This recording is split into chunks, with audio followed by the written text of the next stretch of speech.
What is going on, guys? Welcome back to another Dragalia Lost video here today with Fort Missouri Gaming. And today, guys, we are going to be talking about how much investing should you be doing down the line between 4-star and 5-star weapons. And we'll throw 3-star in there a little bit for a lot of you new players. But basically, it's what you should be striving for to look forward to crafting your weapons. Because your weapons is going to be a big indicator of how successful you will be able to pass missions at higher difficulty, and also upping your might to even attempt those missions at high difficulty. So first, let's talk about how you get there. So first of all, the castle grounds is probably the most important part of the game because it helps with your progression and basically everything.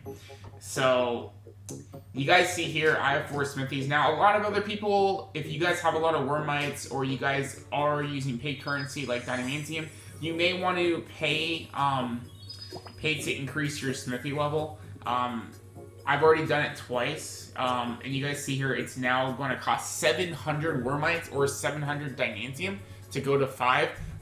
Really, for my stage in the game, I'm especially with the current raid that's out, I don't need to advance at that much of a high level. And for also, it also becomes an issue getting rubies, because then you're gonna have to commit a lot of stamina or wings, which I would honestly definitely don't do wings. Do stamina if you have to get rubies, to doing fortune of power, or it's to just keep farming and farming the raid, because you do get additional rubies from the gacha. And I did confirm today, just so you guys are aware, that once you get to round 5 of the gacha that has 967 items, once you go through all the items, you will then get an option to reset it. Now, you will not be able to reset it even if you pull the 4-star worm print early, so you do actually have to go through the entire box. So just keep that in mind, guys. But anyway, now you have to go into your smithy. So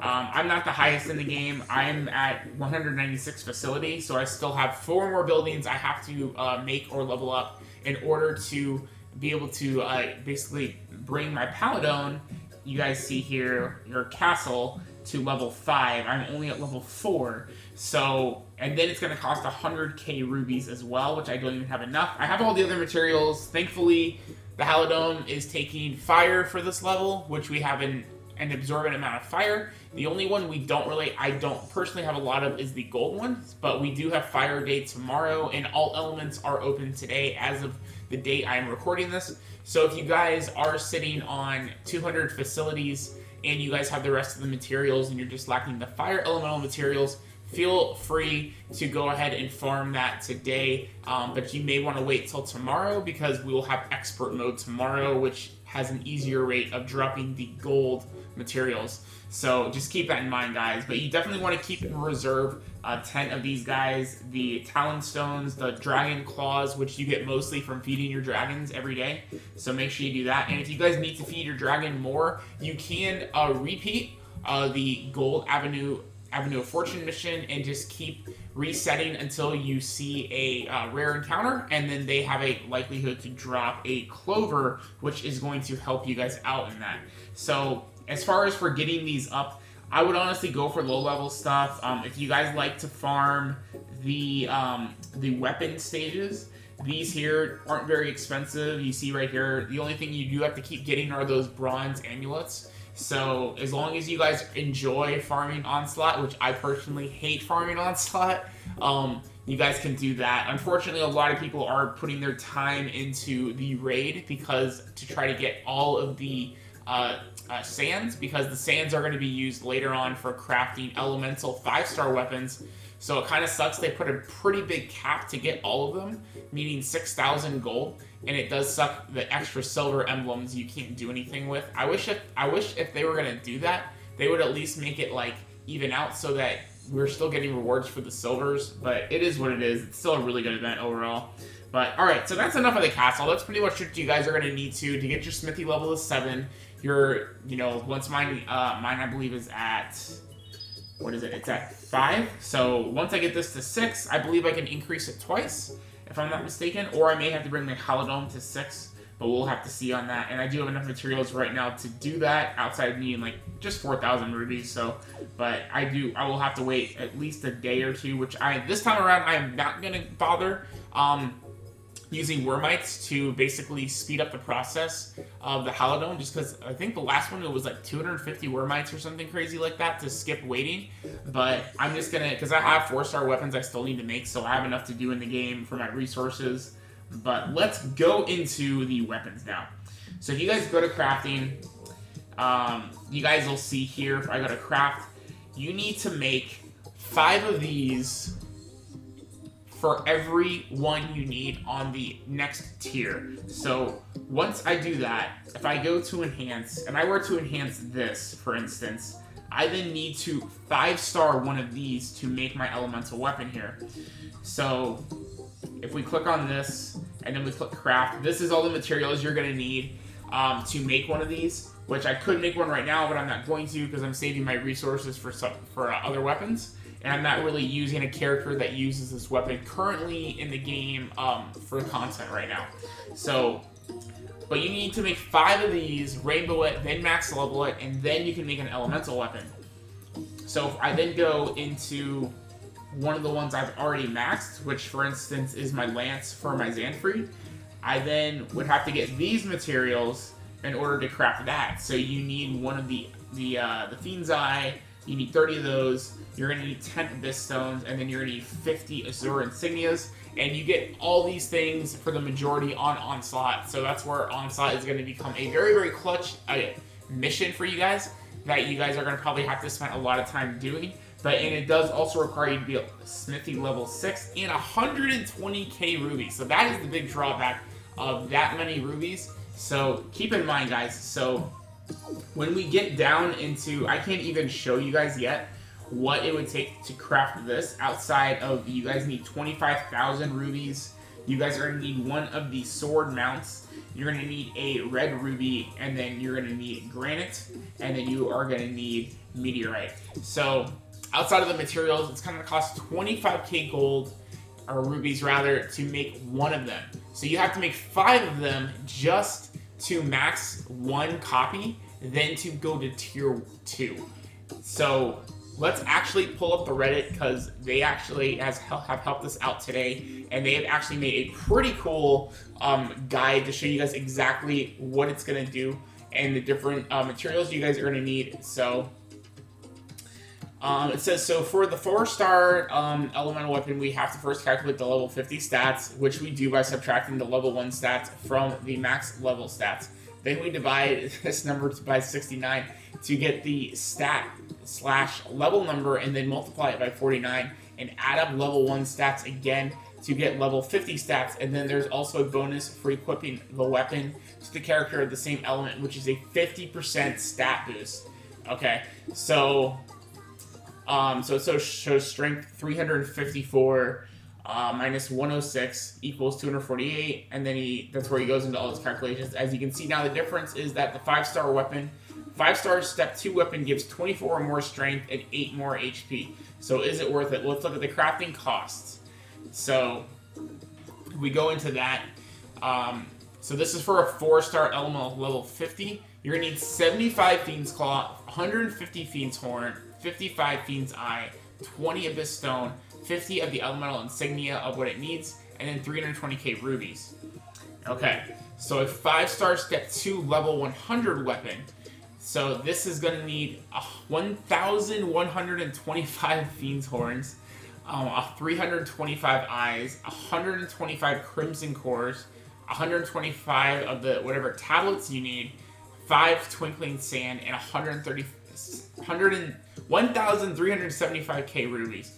Alright, so just to read kind of like what their thoughts on are, so here, it actually compares stats right here. So a 4-star elemental at level 50 gives you 110 HP, plus an additional 74, at 423 strength, plus an additional 282.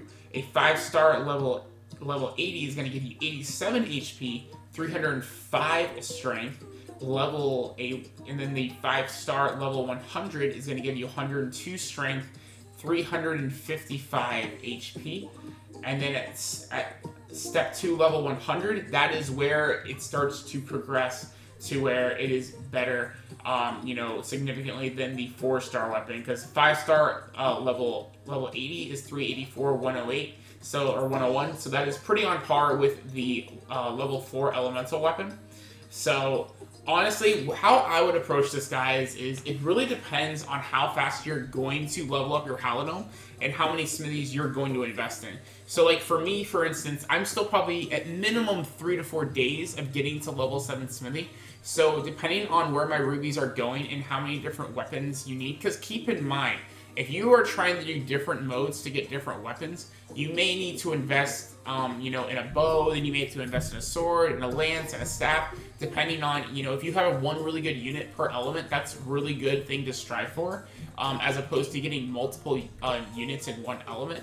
Granted, I kind of went another route because I really wanted to have a really good raid team to do speedruns, to try to farm the raid as fast as possible. So I kind of evenly leveled up my 3 water 5-stars, and I also have the water 5-star luck curse of I only have been like pulling water 5-stars.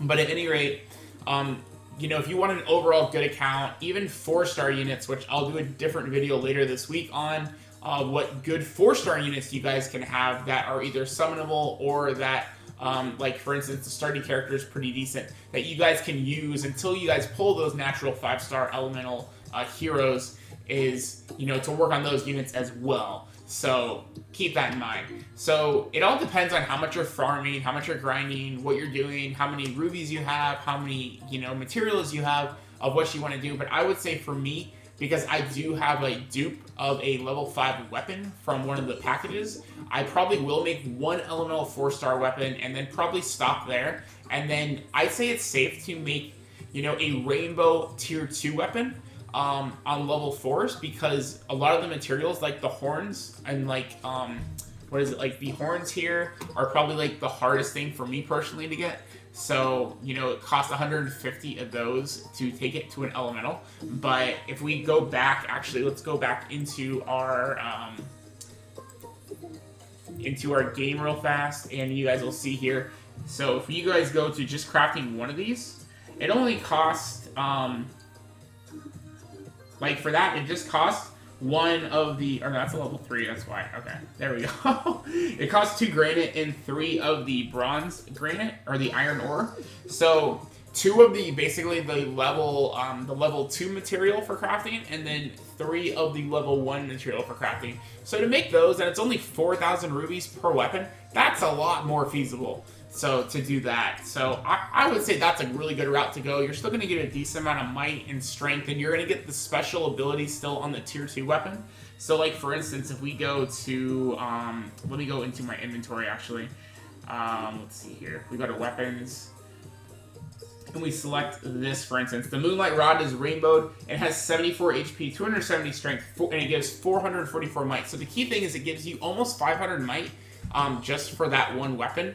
And it's still pretty decent stats for the amount of investing you're going to do. Now, obviously, we're not getting to, like, the crazy stat pool of, like, 447, not even 384. But for the amount of resources you're going to have to invest in, I feel that that's a good way to go about it, to manage your resources properly. So you're not, when you do get to level 7 smithy, you're not just completely broke on everything, and then you got to just wait days and days and days to get all those materials. Because keep in mind, it's going to be insanely more expensive to just get the tier 2 as opposed to level 4 and level 3 was for you guys. So, but that's the video for today, guys. I hope you guys all enjoy. I hope my advice has helped you guys kind of decide where you guys want to place your resources when farming between level 4 and level 5 of weapons as you guys progress in your game. I hope everyone's having amazing luck in crafting and in the raid event, and you guys are doing really well, and you guys do hit whatever goal you guys have set. Whether it's to go all out and get all 6,000 gold emblems, or whether it's just maybe to get 400 emblems to get that coveted legendary 5-star warrior scroll. I think it's called Knight's Testament, to basically get your last mana circle on your 5-star units. So hope you guys all enjoyed the video today. Subscribe if you guys are new to the channel. Leave a like. Comment down below how far you are in the game and whether you guys are at the stage for crafting 4 and 5-star weapons yet. Thank you guys so much always for the continued support on the channel, and I appreciate you guys oh so very much, and we'll see you guys in the next Dragalia Lost video. Peace out, guys.